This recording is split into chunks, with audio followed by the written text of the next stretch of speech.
ఆంధ్రప్రదేశ్ శాసనసభకు 18వ లోక్సభకు ఎన్నికలు జరగనున్న నేపథ్యంలో కేంద్ర ఎన్నికల సంఘం ఎన్నికల షెడ్యూల్ను విడుదల చేసింది. ఏప్రిల్ 19వ తేదీ నుంచి 7 విడతల్లో జూన్ 1వ తేదీ వరకు లోక్సభ ఎన్నికలు జరగనున్నాయి. ఆంధ్రప్రదేశ్లో మే 13వ తేదీన ఎన్నికలు జరుగుతాయి. ఎన్నికల షెడ్యూల్ విడుదలైన రోజు నుండే దేశవ్యాప్తంగా ఎన్నికల ప్రవర్తనా నియమావళి అమల్లోకి వచ్చింది.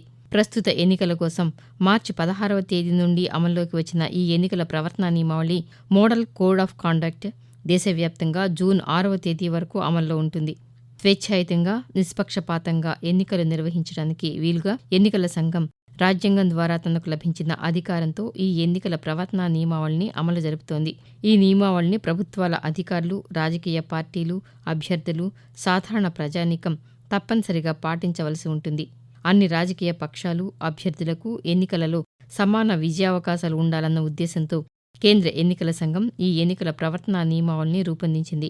ఎన్నికల ప్రవర్తనా నియమావళిని జిల్లాలలో ఆయా జిల్లాల కలెక్టర్లు పర్యవేక్షించి సక్రమంగా అమలు చేస్తారు. ఈ ఎన్నికల ప్రవర్తనా నియమావళిని కఠినంగా అమలు చేయడం కోసం కలెక్టర్లు ప్రత్యేక ఏర్పాట్లు చేశారు.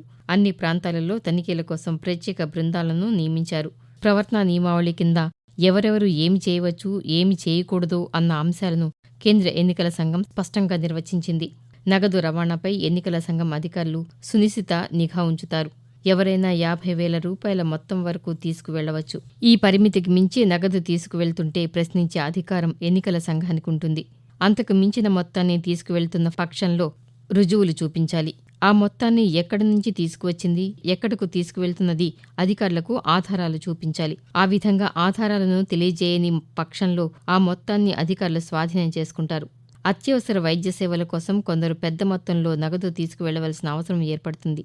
అటువంటి సందర్భంలో వైద్యానికి సంబంధించిన రికార్డులు అధికారులకు అందజేయవలసి ఉంటుంది. నగదు ఎక్కడి నుండి తీసుకువచ్చింది వివరించాలి. బ్యాంకు నుండి మొత్తాన్ని విత్డ్రా చేస్తే సంబంధిత పాస్బుక్, స్టేట్మెంట్ వంటివి ప్రజలు తమ వద్ద ఉంచుకోవాలి. ఒకవేళ తనిఖీల్లో 10 లక్షల రూపాయల కంటే ఎక్కువ మొత్తం లభ్యమైతే అధికారులు ఆ మొత్తాన్ని ఆదాయం పన్ను శాఖకు అప్పగిస్తారు. ఇక ఎన్నికలలో పోటీ చేసే రాజకీయ పార్టీలు కులం, మతం, ప్రాంతం, వర్గం, జాతి భేదాలు వంటి సున్నితమైన అంశాలతో ప్రచారం చేయరాదు. ఎన్నికల ప్రచారంలో ప్రజల మధ్య శత్రుత్వం, వైషమ్యాలు పెరిగేలా రెచ్చగొట్టే వ్యాఖ్యలు చేయరాదు. మతపరమైన ప్రార్థనా మందిరాలలో ప్రచారం చేయకూడదు. ప్రజా జీవనానికి ఇబ్బంది కలిగేలా ఊరేగింపులు నిర్వహించకూడదు. ముందస్తు అనుమతితో ప్రభుత్వ మైదానాలలో ప్రచారం చేసుకోవచ్చు. ప్రదర్శనలతో వాహనాల రాకపోకలకు అంతరాయం కలిగించకూడదు. ప్రచారం సందర్భంగా మద్యం పంపిణీని నిషేధించారు. పోలింగ్ రోజున ఓటర్లను పోలింగ్ బూత్లకు చేర్చడానికి ఎటువంటి వాహనాలు ఉపయోగించరాదు.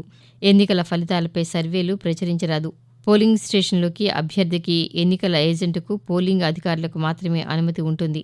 ఓటు కోసం లంచం ఇవ్వడం, ప్రలోభపెట్టడం శిక్షార్హం. ఎన్నికల సంఘం విధించిన పరిమితులకు లోబడి ఎన్నికల వ్యయం చేయాలి. పోలింగ్ స్టేషన్లోకి అక్రమంగా ఎన్నికల సమయంలో వార్తాపత్రికలు, ఇతర మాధ్యమాల్లో ప్రభుత్వ ఖజానా ఖర్చుతో ప్రకటనలు జారీ చేయడం నిబంధనలకు విరుద్ధం.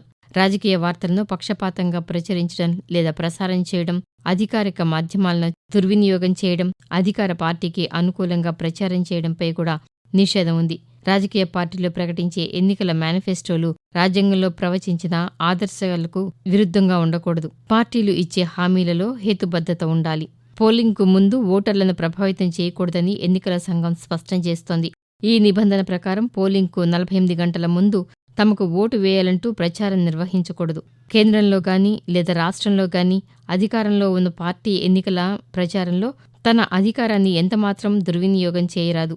1960 సంవత్సరంలో జరిగిన కేరళ శాసనసభ ఎన్నికల సమయంలో భారత ఎన్నికల సంఘం తొలిసారిగా ఎన్నికల ప్రవర్తనా నియమావళిని అమల్లోకి తీసుకొచ్చింది. ఆ తర్వాత 1962వ సంవత్సరం నుండి దేశవ్యాప్తంగా కేంద్ర ఎన్నికల సంఘం ఈ ప్రవర్తనా నియమావళిని అమలు చేస్తోంది. ఎన్నికల ప్రవర్తనా నియమావళి ఎన్నికల సంఘం కోసం కాదని మనందరం గుర్తించాలి. ఈ ప్రవర్తనా నియమావళి స్వేచ్ఛాయుత ఎన్నికల నిర్వహణలో భాగంగా ప్రజాస్వామ్య స్ఫూర్తికి అనుగుణంగా ఎన్నికల సంఘం ఈ ప్రవర్తనా నియమావళిని అమలు చేస్తోంది.